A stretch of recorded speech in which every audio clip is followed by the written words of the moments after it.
This is the Italian Citizenship Podcast, hosted by Marco Permunian and Rafael Di Furia.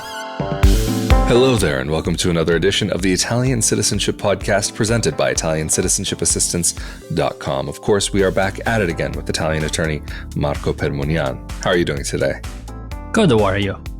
I am doing great, thank you. And in this episode, we wanted to talk a bit more about San Marino. Recently, we had a discussion on the topic of this little micronation that actually is separate from the country of Italy, and some of the benefits and some of the really interesting aspects that could be really worthwhile thinking about if you're looking at moving to Italy. And so in this episode, we wanted to get a little bit deeper into it, including some of what you might even want to consider if you are actually thinking about retirement in maybe one of the flat tax regions of southern Italy, but maybe looking for a more northern region. So Marco, before we get into diving into the rest of the topics that we want to get into in this episode, can you tell us a little bit more about just this first aspect regarding the retirement visa in San Marino? As you just mentioned, the Republic of San Marino is a micronation within Italy. It's about 30 kilometers from the Italian city of Rimini, so about 25 minutes by car from the sea. So not only it offers a very advantageous tax regime for retired people, but it's also in a very good strategic location because it's very close to the sea. It's very close to northern Italy, as opposed to the several towns in Italy which offer the similar program, meaning the 7% flat tax for retired people. And these towns, we're talking about them in other videos, in previous videos, that are all located in southern Italy.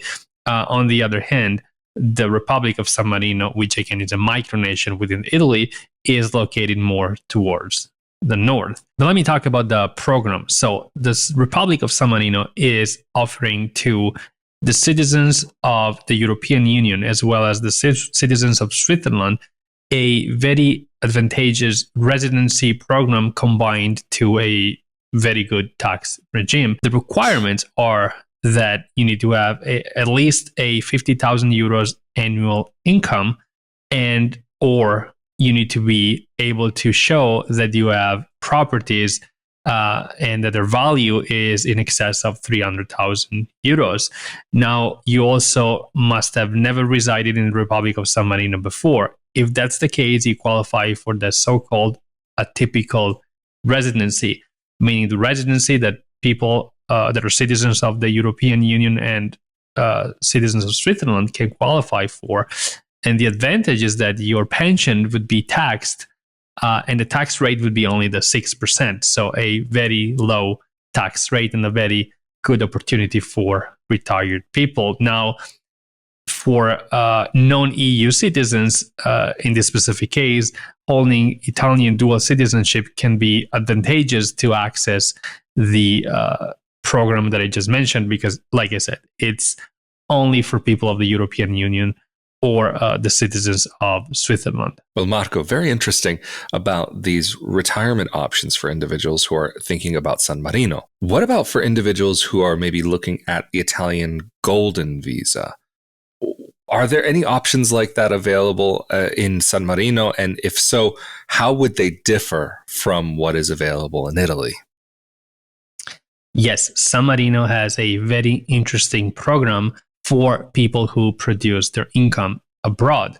So people whose income is produced exclusively outside of the Republic of San Marino can obtain residency in the Republic of San Marino and pay a 7% tax on their income. But the 7% tax is due only up to 100,000 euros, meaning that after 100,000 euros, you pay zero taxes in the Republic of San Marino. So this is a very, very advantageous program for people who have high incomes and people whose income is produced exclusively outside of the Republic of San Marino. Thank you, Marco, for getting into that. And then also, because we've spoken about the retirement visa and then also this kind of golden visa equivalent, are there any other options for individuals who would like to reside in San Marino? Yes, there are two fairly easy options for people who intend to establish residency in the Republic of San Marino, which I briefly mentioned in the previous video. One of the two options involves setting up a company in the Republic of San Marino, which is possible even if you are a foreigner, non-EU citizen, or of course it's possible also for EU citizens. The corporate tax in the Republic of San Marino is fairly low compared to many other countries. I've said it before, it's only the 8.5% for the first 5 years, and then it goes up to the 17%. So it's still below average if you compare it with Italy, for example. And the requirement for a person to establish residency is to be the majority shareholder of the company set up in the Republic of San Marino. And of course, we can help you navigate that process, not only the process of setting up a company in the Republic of San Marino, but also the process of taking up residency and establishing residency in the Republic of San Marino for you and your family. The second option is to purchase a home in the Republic of San Marino. The value of the home needs to be at least 500,000 euros, but that allows you to easily establish residency in the Republic of San Marino if you don't qualify for any of the other programs. Now, keep in mind that the taxation in general for individuals in the Republic of San Marino is very advantageous. For example, the tax for dividends is only the 5%, which if you compare it, for example, with Italy, where it's the 25% for LLCs, that's a very big difference.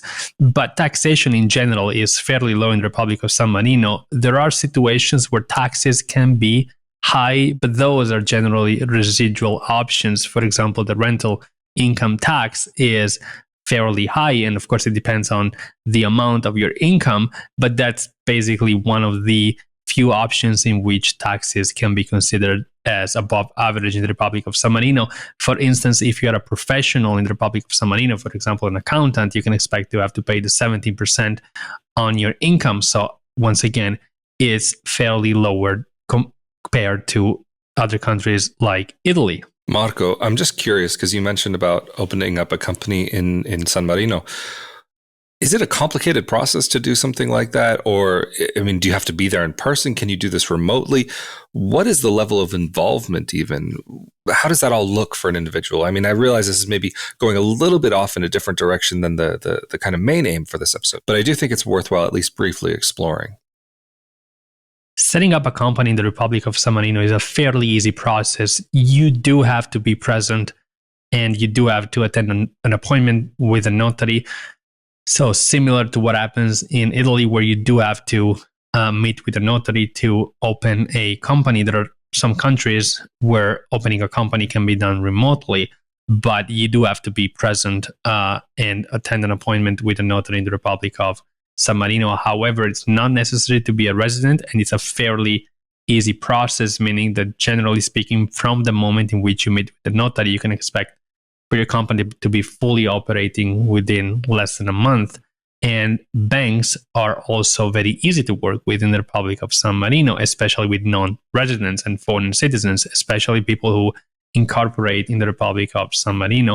Really interesting. Thank you so much, Marco, for sharing about that. And then also, something that we talked about briefly in the last episode is about how San Marino isn't actually inside of the European Union. However, you do have to go through the European Union to get to San Marino. What happens if you become a resident of San Marino? What are your travel options in Europe? Because I know many people are thinking about moving to Europe specifically so that they can travel around. But if you're not living in a European nation, is there any hindrance to how much travel that you can be doing while you're a resident of San Marino? Individuals who become residents of the Republic of San Marino, when traveling to the rest of the European Union or Schengen area, do need to respect the Schengen area regulations.